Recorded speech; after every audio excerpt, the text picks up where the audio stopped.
Hey, what's going on, guys? Appreciate you stopping by. What a gorgeous day here in the state of Maine. It's been warm. It rained last night, but no rain today. It is dried up. I did have to give the garden just a little bit of water, a few containers, which they need more water anyways. They just don't do as well as in-ground plants, but I had to give them a little bit of water. Went out and picked a few zucchini and some squash. There were some cucumbers. We've gotten so many cucumbers. There were some cucumbers that probably could have been picked, but we're going to wait till tomorrow. Maine Prepper Girl, and if you're not familiar with who that is my much better half. Did a bunch of canning today. She canned dill pickle spears. She had done sliced pickles previously. Did some dill as well as bread and butter. I'm not a big fan of bread and butter. But anyway, she did some dill spears today, quite a few. And with the way these cucumbers keep growing, we're probably going to be able to do some more.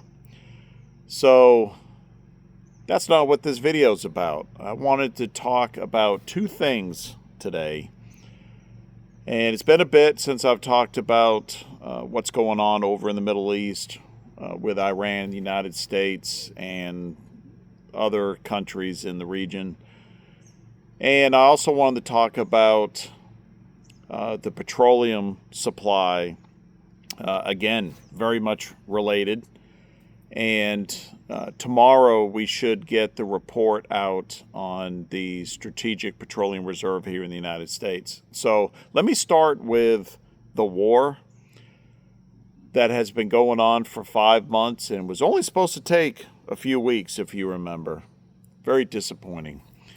But it is what it is, and as I've said before, there's nothing we can do about it. All we can do is deal with the ramifications and prepare for possibilities in the future. So the big news, or the big thing, the big takeaway right now that I'm getting from the war with Iran is that the United States is getting very, very short supply on their what do they call it? Their premium missiles, but they're precision-guided missiles, I guess you would say. Their precision-guided missiles are getting very low inventory.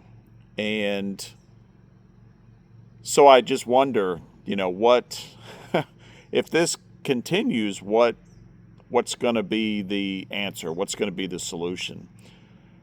It seems like it cannot continue, at least in the way that it has been. These precision-guided missiles are long-range, obviously very destructive, very accurate. And as much as we've thrown at Iran reportedly is not backing down, and they're not giving in. We also are hearing that Iran is asking for negotiations. They want it stopped, but I really don't know what to believe. Comment below. What are your thoughts? Regardless of what the Secretary of War says or the President of the United States, I don't know what the truth is, but there certainly seems to be some conflicting actions and information. This cyber attacks that have happened in at least 9 different states, that Iran, again, supposedly they have taken credit for carrying out these cyber attacks, while agencies in the United States is distancing themselves from that and not giving them credit. Again, we don't know what to believe. And it would seem like if Iran was wanting to negotiate and they wanted this war to stop, and they were like, whoa, hold on, let's talk some, they would not be carrying out cyber attacks against the United States to egg them on. So is it a false flag? Who knows? Who knows what the truth is? I keep saying that. I'm going to keep saying it because you just don't know what to believe. But the bottom line is these cyber attacks have occurred, and somebody's conducting them. And this war does not seem to be stopping anytime soon. I hope I'm wrong. So these precision-guided missiles are getting in short supply. Virtually all of them have been used. We don't know exactly how much is left, but it's getting low. There are a variety of different munitions. We have THAAD interceptors that are down somewhere around 50% supply. Patriot interceptors, which are super expensive and are being used to take out inexpensive drones, are down somewhere 50 to 60%.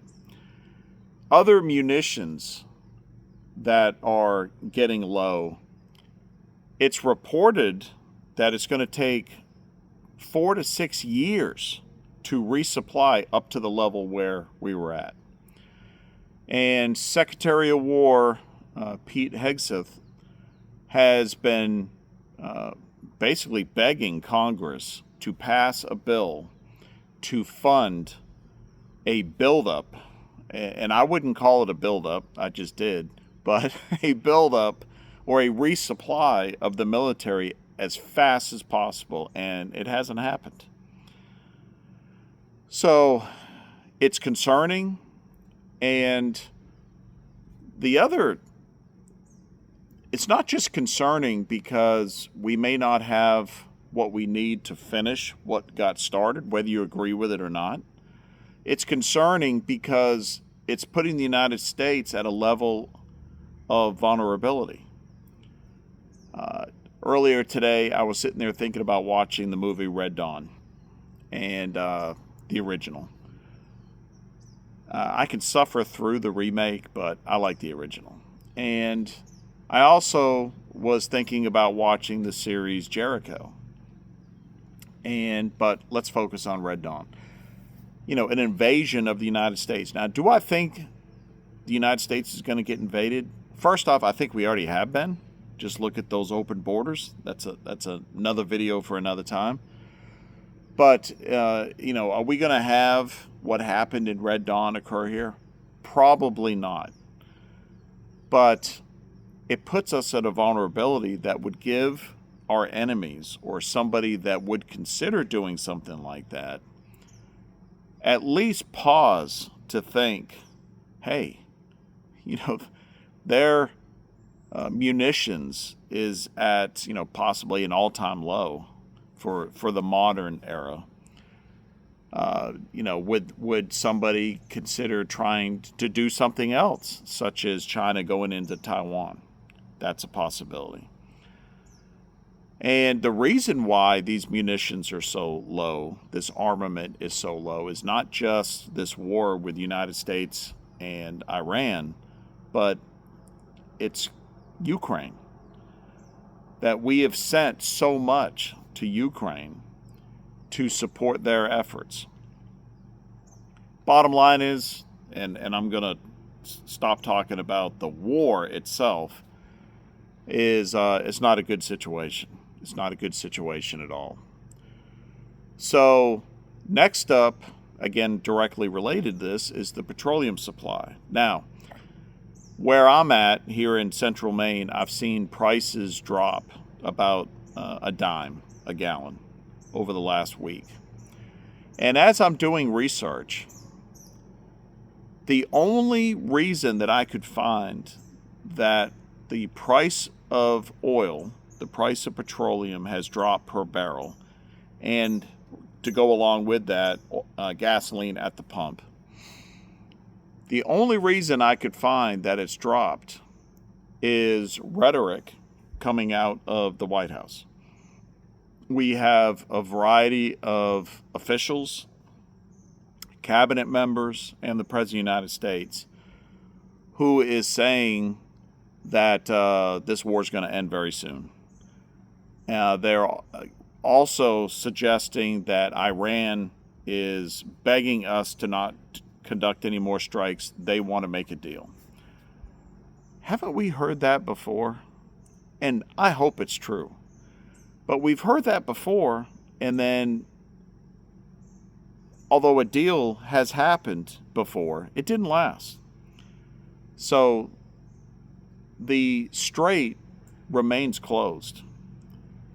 Largely closed. Are there any ships getting through? Very few. So, much like the stock market, it doesn't make a whole lot of sense. The price of oil doesn't make a whole lot of sense. It should be based on supply and demand and, some contractual things that occur in the petroleum industry, not what somebody says or what you decipher from what multiple people have said. So, my takeaway from these two issues that are obviously closely related is we need to do what we need to do. We need to keep preparing. We need to keep reducing debt. We need to keep stocking up on beans, bullets, and Band-Aids, the basics. We need to live our lives and go out there every chance we have and spend time with friends and family. We need to create memories and live as happy a life as possible. And at the same time, we keep preparing, as I mentioned. Put back food every week. Get out there, if you're able to, get out there and do some training with your firearms. I'm long overdue. It's been a while, but I need to get out there and do some training. And by the way, I'll mention this. I went over to Ballistic Prep. If you haven't checked him out, he's got some really good stuff. Go check him out. And I commented, he did a video talking about firearms and training. And I said, I like the fact that he uses the term training and not practice, because there's a difference. Practice is when you go to a range, and there's benefits from practice, but you stand between two walls and you're shooting at a paper target down the line. You know how far it is, and you can take your time, and you fire off a few rounds, and you're putting holes in paper. That's practice. Again, there's benefits from practice, but that's not training. Getting out there and getting your heart rate up, and anyways, that's another video. I'll do a video on that. But yeah, just keep preparing and do the things that you need to do to be better off. Every day, doing something to be better off tomorrow, or at least the next day. So, anyways, that's it. That's my video for today. I appreciate you guys stopping by. Smash that like button. Consider subscribing if you haven't. And comment below. What are your thoughts? What are your thoughts on how long this war is going to go on for? I've heard people talk about it being a forever war like Iraq and Afghanistan. How long do you think this is going to go on for? Are we going to enter 2027 and we're still going to be talking about this? That's crazy. It's crazy. It's crazy to think about. It's not crazy to say. And what are you doing? Have you ramped up some preps? Not just for this, but because it's a crazy world out there. So anyways, again, thanks for stopping by and spending some precious time here with me. And we will see you in the next one. So I ran from the cities and the noise and lies, found a piece of ground under open skies, hands in the dirt, sweat on my shirt, learning what living's really worth. While crooked men shake hands in rooms, selling souls to corporate suits. Society's sick, but I found the cure. A back road life, honest and pure. They can keep their throne and their golden news. This life out here's my modern exodus.